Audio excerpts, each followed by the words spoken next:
BNP হলো আওয়ামী লীগের ফাঁদে পড়েছে। এই আওয়ামী লীগের ফাঁদে পড়ে বাংলাদেশে জিয়াউর রহমান শহীদ হয়েছে, খালেদা জিয়া মৃত্যুর মুখে পতিত হয়েছে।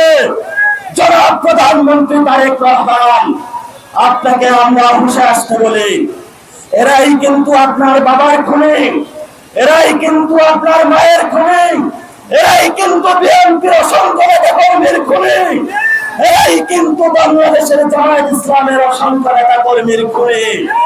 শুধু এরা দলীয় নেতা কর্মীদেরকে খুন করে ক্ষান্ত হয় নাই, এরা সে আমাদের সাগর রুনিকে হত্যা করেছিল, শাপলা চত্বরে অসংখ্য আমাদের দিন ভাইদেরকে হত্যা করেছিল, পিলখানা অসংখ্য বিডিআর ভাইকে হত্যা করেছিল।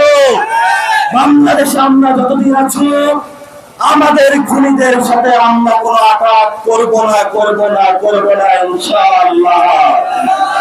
যদি আমাদের খুনিদের সাথে যদি কেউ আঘাত করতে চায়, তাহলে 5 তারিখে আমরা মাঠে ঐক্যবদ্ধ যদিও থেকেছিলাম, এই 5 জুন এসে 2026-এ আমরা বলবো, আমরা যেমন আমাদের খুনিদের বিচার চাই, তেমনি যারা খুনির দালালেরা, যারা আমাদের খুনিদের সাথে আঘাত করবে, শেখ হাসিনা আওয়ামী লীগকে ফেরত আনার ব্যবস্থা করবে, দিল্লির দাদাবাবুদের কাছে সেজদা দিবে, আমরা তোমাদের সাথে সম্পর্ক ছিন্ন করতে এক পাও পিছপা হব না ইনশাআল্লাহ।